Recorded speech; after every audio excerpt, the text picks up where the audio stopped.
Most people think anxiety is basically a disorder, something broken inside them, something you're supposed to get rid of completely, like it's some kind of glitch in the system. And honestly, by the end of this video, I think you're going to look at it a whole lot differently. Because the truth here is actually way more surprising than most people expect. Here's the thing nobody really tells you. Anxiety isn't the villain here. It's not out to ruin your day or make your life harder. It's actually a survival mechanism your body built to protect you both, mentally and physically. So the goal was never to kill it off completely, no matter how many people online tell you otherwise. The real goal is to actually understand what it's doing and why it keeps showing up in the first place. Let me give you a quick example. Say you've got a big meeting at work tomorrow morning. If you felt zero anxiety about it, literally none at all, would you even bother setting an alarm? Would you care whether you show up on time or half asleep in yesterday's clothes? Probably not, right?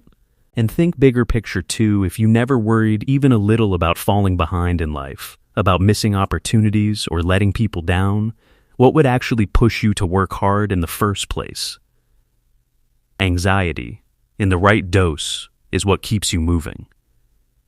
So anxiety, at its core, is a completely normal human emotion. It's not some rare condition. Only a few unlucky people deal with. Everybody experiences it. And in the right amount, it's actually doing you a favor. It sharpens your focus, it gets you more prepared, it makes you perform better under pressure. It's also your early warning system. It flags danger before it actually hits you, kind of like a smoke alarm going off before the fire spreads. Here's another one. You're at the beach, having a good day, and suddenly you notice the water's way deeper than you thought. Boom, anxiety kicks in, you start worrying about drowning. And honestly, that's a good thing. Your brain's just doing its job, telling you, hey, be careful. Now flip that. You're sitting in your backyard, weather's nice, everything's calm, and out of nowhere, you start feeling anxious for no reason at all. That's not the healthy kind. That's chronic anxiety, and it works differently. Why does this happen? Simple, our brains are constantly trying to predict the future, playing out scenarios for stuff that hasn't even happened yet. There's this quote from Seneca, the guy was writing almost 2,000 years ago, and he said something like, "We suffer more in our imagination than we ever do in reality." Kind of wild how accurate that still is today. Underneath all that anxiety, there's always some kind of fear hiding. Sometimes it's fear that something bad's going to happen to you directly. Other times you see someone else get sick, and your brain immediately jumps to wait. Could that happen to me too? Just knowing you're anxious isn't really the useful part though. What actually matters is figuring out why. What's the fear underneath it? What's actually triggering that feeling? So next time you feel it creeping in, just ask yourself one thing. What am I actually afraid of right now? Maybe you're heading out the door and suddenly get this feeling like something bad's about to happen. Maybe you're driving somewhere and start imagining an accident. Maybe it's exam day and you're suddenly terrified of failing. Or you're thinking about starting a business and your brain instantly goes, yeah, but what if it fails? Or say someone's coming over to your place. Your mind starts spinning, will they like the house? Is it clean enough? Where do I even sit them? What do I say? What if they're bored the whole time? And here's something worth noting. People who struggle with self-confidence tend to deal with more anxiety overall. Same goes for people who overthink small stuff. Chronic anxiety loves to show up when your brain keeps blowing tiny concerns into huge threats. After a while, it starts feeling like danger is just everywhere. Making new friends becomes stressful. Sitting in a group makes you nervous because you're scared of saying the wrong thing. You start assuming people are judging you, ignoring you, or just don't actually want you around. Same pattern shows up with your health. One small ache, one weird symptom, and your brain jumps straight to worst case. What if this is something serious? What if I end up in the hospital? Next thing you know, you're Googling symptoms at 1 a.m. until you've basically convinced yourself something terrible's coming. Let's do one more example. Say your kid usually gets home from school at 2 p.m. sharp. One day, they're 15 minutes late. Almost instantly, your anxiety spikes sweaty palms, heart racing, and your mind starts firing off worst-case scenarios. What if there was an accident? What if the bus left without them? And then it gets even more specific if something happened. People are going to think I'm a bad parent. Once again, your brain's convinced you there's a real threat, even though nothing's actually happened. Here's another situation people know well. You get invited to a wedding. You glance at the invite, see the start time, and immediately feel that anxious pull. You start worrying about being late. Then your brain runs the tape forward. What if I walk in late and everyone turns to stare? What if they think I'm careless or that I don't respect their time? None of that has happened yet, but your brain's already created the full emotional experience of a future that only exists in your head. Mark Twain actually said something perfect about this. He said most of the worries in his life never even happened. And if you think back to the wedding example, or the kid coming home late, you'll notice it's literally the exact same pattern playing out over and over. One more example, and I promise this one hits close to home for a lot of people. You're asleep, it's late, and your phone rings. You see it's someone you love. Instant panic. Why are they calling this late? Did something happen? Is everyone okay? Heart's pounding, and your brain's already preparing you for bad news before you've even answered the phone. Couple more you'll probably recognize. You post something on social media, a photo, a thought, something you actually put effort into. The second it's up, you're refreshing the page. Why isn't anyone liking this? Did I say something dumb?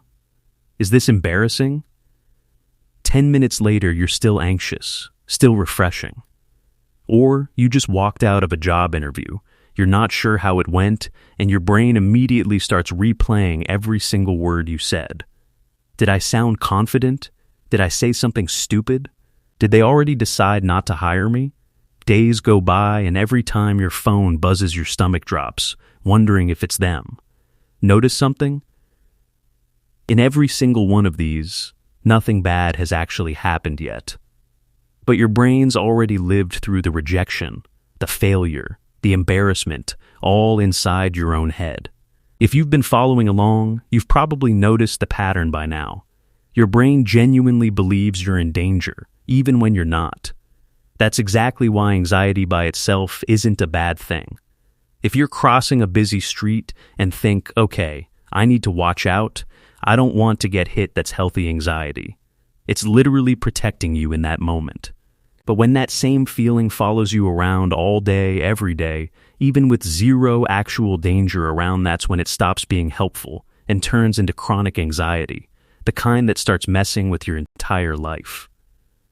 Good news, though chronic anxiety is manageable. But before we get into how to calm the mind and body, let's quickly break down what anxiety actually is. Anxiety is basically an emotional state built around worry, nervousness, fear, and that constant sense of unease. It shows up differently for everyone. Maybe you feel on edge all the time. Maybe you're irritable for no clear reason. You might get frequent headaches, digestive issues, acid reflux, dizziness, cold hands and feet, or random cold sweats. All of that can be anxiety talking. Let's dig a bit deeper into how this actually shows up physically, because honestly, understanding it makes the whole thing way less scary. A lot of people feel these symptoms and immediately assume something's medically wrong with them, when really it's just anxiety doing what anxiety does. That constant headache, a lot of the time it's just muscle tension building up around your neck and scalp your body doing this automatically the second it senses stress. The digestive stuff, the acid reflux, the stomach discomfort. Your gut and brain are wired together. Scientists literally call it the gut-brain axis. When your brain feels threatened, your gut feels it too. The dizziness some people get, usually tied to shallow, fast breathing, which slightly cuts your oxygen flow and leaves you feeling lightheaded. And the cold hands, cold feet, sudden cold sweats, that's just your body pulling blood away from your extremities and sending it to your major muscles, getting you ready to fight or run, even when there's genuinely nothing to run from. Once you understand why these symptoms happen, they honestly stop being so frightening. They're not proof that something's wrong with you. They're proof your body's doing exactly what it was built to do. Now let's talk about actually working through it. Go back through every example we just covered. None of them mean you're weak. Anxiety isn't a weakness. It's a natural survival response built to help you handle tough situations. So whenever anxiety starts creeping up on you, one of the easiest, fastest ways to bring your mind and body back down is deep breathing. It sounds almost too simple to actually work, but it does. Here's one technique I personally like. Breathe in slowly for 9 seconds, hold it for just a moment, then breathe out slowly for another 9 seconds. Do that a few times, and you'll actually feel your heart rate start to settle. There's also something most people have honestly never even heard of: the vagus nerve. It's one of the most important nerves in your whole body. Runs from your brainstem, down through your neck and chest, and connects straight to your heart, lungs, and digestive system. When anxiety hits hard, stimulating this nerve can genuinely help calm your stress response and take the edge off.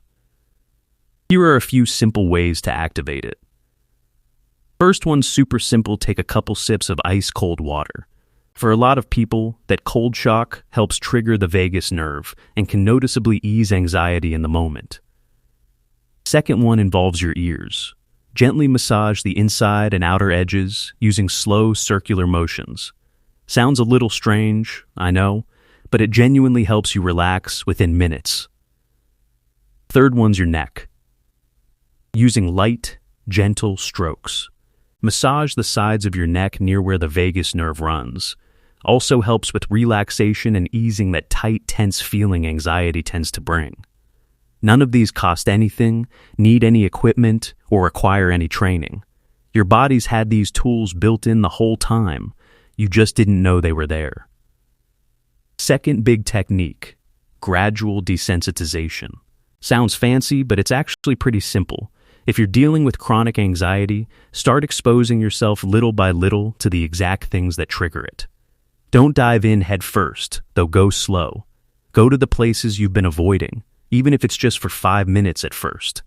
The more you face them head on, even in small doses, the more that anxiety starts to fade over time. It won't feel comfortable at first, and that's completely normal. Don't run from it. Face it, bit by bit. Dale Carnegie once wrote something that stuck with me. He said, "We're all out here dreaming about some magical rose garden over the horizon, instead of enjoying the roses already blooming right outside our window." That's basically what anxiety does. It keeps you stuck worrying about a future that hasn't happened, while your actual life, your actual roses are blooming right in front of you, right now. In the beginning, bring a trusted friend or family member along when facing these fears. As you build confidence, start going solo. Keep building that mental and physical resilience, and over time, that anxiety genuinely becomes way more manageable. Take care of your nutrition too, and drink enough water. Some research actually links dehydration to chronic anxiety, so stay hydrated. Aim for around 12 glasses a day. Also try to fit in a brisk walk daily. Even just 30 minutes can make a real difference.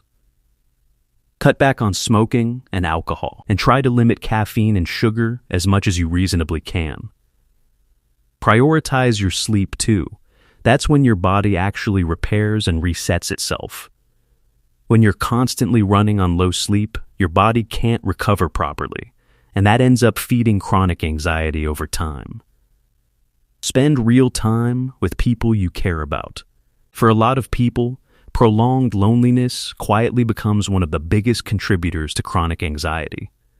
A lot of you watching this are probably in demanding jobs, deadlines, bills, responsibilities, 100 things pulling at your attention every single day. You might not even remember the last time you had a genuinely restful night's sleep. The second your head hits the pillow, your brain switches on. Unfinished tasks, unanswered texts, endless what-if thoughts start racing through your head. At first, you tell yourself it'll get better with time. You stay busy, keep pushing forward no matter what. But the more exhausted you get, the louder that anxiety gets too. Here's the good news: one small change can genuinely shift things. Start keeping a notebook next to your bed. Every night before sleep, write down everything that's been sitting on your mind. Don't filter it, don't clean it up, just get it out of your head and onto the page. Then ask yourself that same question from earlier. Do I actually have real evidence for this fear, or is my mind just writing a story? It won't change overnight. Some nights will still be rough. But little by little, over a few weeks, you'll start noticing a real shift. The racing thoughts slow down, and real, restful sleep starts coming more naturally. That one small habit, writing it down before bed, won't make your anxiety vanish. But it reminds your mind it doesn't have to carry every single thought alone, especially not at midnight, when everything feels heavier than it actually is. At the end of the day, healing doesn't mean eliminating anxiety completely. It means learning how to guide it in the right direction. Healthy anxiety exists for a reason. It's a built-in safety system designed to protect you when real danger's actually present. So don't fight it. Work with it. Guide it, so it starts helping you make better decisions instead of running your life for you. Anxiety isn't a weakness. Honestly, it can become a source of real strength, something that makes you more resilient and more confident over time. The first step is just changing how you think. That's really where it all starts. Our brains love predicting outcomes way before anything actually happens, running full-blown movies in our heads about disasters that never occur, and more often than not, reality turns out completely different from the story your mind built up in the first place. So next time anxiety hits, pause for a second. Close your eyes and ask yourself, do I actually have clear evidence for this, or is my mind just creating a story? Once you start examining your thoughts, instead of just believing them automatically, once you practice thinking a little more balanced, a little more realistic, your brain slowly stops treating every single situation like a threat. And that's really when anxiety starts losing its grip, because at that point, you're not a prisoner of your thoughts anymore. You're the one actually leading them. If this video changed how you see anxiety even a little, drop a like. It genuinely helps. And if you know someone dealing with anxiety, excessive worry, or ongoing stress, a friend, family member, anyone, share this with them. Your one share might be the first step towards someone else's peace of mind. And remember, anxiety isn't your enemy. It's a protective system. The goal was never to eliminate it. It's to understand it and learn how to guide it in a healthy direction. If you're into content about the mind, psychology, and mental health stuff that actually helps you think and live better, subscribe to Mind Unfolded and turn on notifications so you don't miss the next one. Thanks so much for watching. See you in the next video. Take care of yourself till then.